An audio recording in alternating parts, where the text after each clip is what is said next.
नमस्ते बच्चों आज हम कक्षा 7 की हिंदी की पाठ्य पुस्तक वसंत भाग 2 का 11वां पाठ रहीम के दोहे पढ़ेंगे।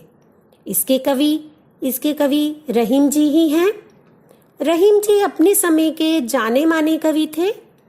वे अपनी बात को कम से कम शब्दों में, कम से कम दोहे में और ज़्यादा से ज़्यादा बात कहते थे, जिसका मतलब बिल्कुल क्लियर है कि वे बड़ी बड़ी बातों को 4 पंक्तियों में ही कह देते थे। रहीम जी राजा अकबर के दरबार में 9 रत्नों में से एक थे। दोहा एक विशेष प्रकार का छंद होता है जिसका अपना ही तरीका होता है। जैसे हर गाने का अपना अपना अलग तरीका होता है उसे गाने का, तो इसी तरह काव्य में कविता को लिखने के लिए अलग अलग छंद होते हैं। सोरठा भी एक छंद ही है। दोहा कविता को लिखने का एक तरीका है जो काव्य में प्रयोग किया जाता है। तो आइए रहीम जी द्वारा लिखित पहला दोहा पढ़ते हैं और इसका अर्थ जानते हैं। कही रहीम संपत्ति सगे, बनत बहुत बहुरीत, विपत्ति कसौटी जे कसे, तेई सांचे मीत। तो यहाँ कवि क्या कहते हैं? कवि कहते हैं कि किसी भी मनुष्य के पास जब तक धन दौलत या संपत्ति रहती है तब तक बहुत से लोग अनेक प्रकार से उसके अपने बनने की कोशिश करते हैं। जब तक उसके पास धन दौलत है तब तक लोग उसे अपना बनाने की, उसका अपना बनने की कोशिश करते हैं कि मैं तुम्हारे उस रिश्तेदार का रिश्तेदार हूं। दूर दूर की रिश्तेदारियां निकालते हैं। अरे तुम तो मेरे वो मित्र हो, आदि आदि। इस तरह से उसका अपने बनने की कोशिश करते हैं। सच्चे मित्र तो वे होते हैं जो मुसीबत के समय में साथ नहीं छोड़ते और वे मुसीबत के समय जांच में खरे उतरते हैं। वही सच्चा मित्र कहलाता है। यह नहीं कि संपत्ति होते हुए तो सब अपने बन जाते हैं और जहां कोई मुसीबत आए उस समय साथ छोड़ देते हैं। तो यहाँ पर अनुप्रास अलंकार का प्रयोग किया गया है। बनत बहुत बहुरीत में अनुप्रास अलंकार है। दूसरे पैरे में क्या कहते हैं कवि? जाल परे जल जात बही, तजी मीनन को मोह, मीनन मछली, तजी मीनन को मोह, रहीमन मछली नीर को, तऊ न छाड़ती छो। अब यहाँ कवि क्या कहते हैं? इन पंक्तियों में कवि ने मछलियों के नीर प्रेम का वर्णन, यानी पानी से प्रेम का वर्णन किया है कि मछलियों को पानी से बहुत प्यार है। तो कवि क्या कहते हैं? कवि कहते हैं कि सागर, नदी या तालाब में मछलियां पकड़ने के लिए जब जाल डाला जाता है तो जाल में से पानी बह जाता है। अर्थात पानी जो है मछलियों का मोह छोड़ देता है। वह बंधक बनकर मछलियों के साथ नहीं रहता, उनका मछलियों का साथ देने को तैयार नहीं होता। वह मछलियों का साथ छोड़ देता है और जाल में से बह जाता है। उसे मछलियों से कोई मोह नहीं रह जाता।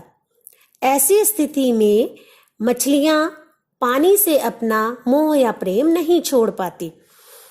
पानी तो मछलियों का मोह छोड़ देता है, लेकिन मछलियां जो है पानी का मोह नहीं छोड़ती, पानी से प्रेम नहीं छोड़ती और वे पानी के अभाव में अपने प्राण त्याग देती हैं। जब जाल डाला जाता है तो जाल में मछलियां फंस जाती हैं, पानी बह जाता है, यानी पानी मछलियों का त्याग कर देता है और वह बंधक बनकर मछलियों का साथ नहीं देता।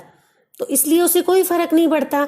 लेकिन मछलियां जो है पानी का मोह नहीं छोड़ पाती और उसे अपने प्राण त्यागने पड़ते हैं। वह अपने पानी के अभाव में अपने प्राण त्याग देती है। तो अगले पैरे में अगला दोहा, तरुवर फल नहीं खात है, सरवर पियत न पान, कही रहीम पर काज हित, संपत्ति सचहि सुजान। अब यहाँ कवि क्या कहते हैं? कवि कहते हैं कि प्रकृति सदा से ही परोपकारी स्वभाव की रही है। आपने देखा होगा कि आपके घर में पेड़ होगा या आपने नदी को भी देखा होगा कि वह अपना आम है, आम के पेड़ पर आम लगे हैं, लेकिन पेड़ कभी आम नहीं खाता। और ऐसे ही नदी भी अपना पानी नहीं पीती। तो तरुवर फल नहीं खात है, जो वृक्ष है वह अपने फल नहीं खाता है, नदी अपना पानी नहीं पीती है, प्रकृति के अंग वृक्ष अपना फल स्वयं नहीं खाते, और ना ही नदी तालाब कभी अपना पानी स्वयं पीते हैं। पेड़ अपना फल और तालाब अपना पानी दूसरों के लिए धारण करते हैं, यानी परोपकार करते हैं। दूसरों के लिए ही नदी बहती है और पेड़ भी दूसरों के लिए ही वृक्ष वो फल धारण करते हैं, दूसरे ही खाते हैं। तो इसी प्रकार सज्जन भी अपनी संपत्ति का संचय, यानी इकट्ठा अपनी जो संपत्ति इकट्ठी करते हैं वो दूसरों के लिए ही करते हैं, अर्थात अपने धन को दूसरों की भलाई में लगा देते हैं। कही रहीम पर काज हित, जो सज्जन व्यक्ति होते हैं वो अपनी जो संपत्ति इकट्ठी करते हैं उसका संचय करते हैं। किस लिए करते हैं? दूसरों के पर काज, यानी दूसरों के कार्य के लिए ही अपनी संपत्ति का संचय करते हैं, दूसरों की भलाई में ही लगा देते हैं। थोथे बादर क्वार के, ज्यों रहीम गहरात, धनी पुरुष निर्धन भये, करे पाछली बात। तो कवि इस दोहे में क्या कहते हैं? कवि कहते हैं क्वार क्या होता है? क्वार होता है, मैंने आपको पहले भी एक उसमें बताया है, आश्विन का महीना। आश्विन का महीने में जो बादल गरजते हैं वो बरसते नहीं हैं। तो कवि ने यहाँ बहुत ही सुंदर वर्णन किया है। क्या कहते हैं कवि? कवि रहीम जी कहते हैं कि कुछ धनी लोग संपन्न रहते हुए जिन बातों या आदतों के आदी होते हैं, वे संपन्नता चली जाने के बाद भी उन आदतों को नहीं छोड़ पाते। मतलब जो लोग पहले धनी होते हैं और किसी कारण से वे निर्धन हो गए, तो वे अपनी जो संपन्न रहते हुए जिन आदतें होती हैं उनमें, वे आदतें उनमें बनी रहती हैं। संपन्नता चली जाती है लेकिन वे अपनी आदतें नहीं छोड़ पाते और अपने उन दिनों की बड़बोलेपन की बातें ठीक उसी प्रकार करते हैं। जैसे वे धनी रहते हुए बातें करते थे, वैसे ही वे निर्धन होने पर भी वही बड़ी बड़ी बातें करते हैं। और कैसे?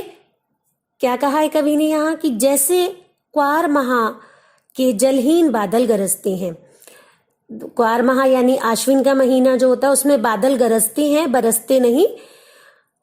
तो वर्षा ऋतु तो आषाढ़ में और सावन में आती है।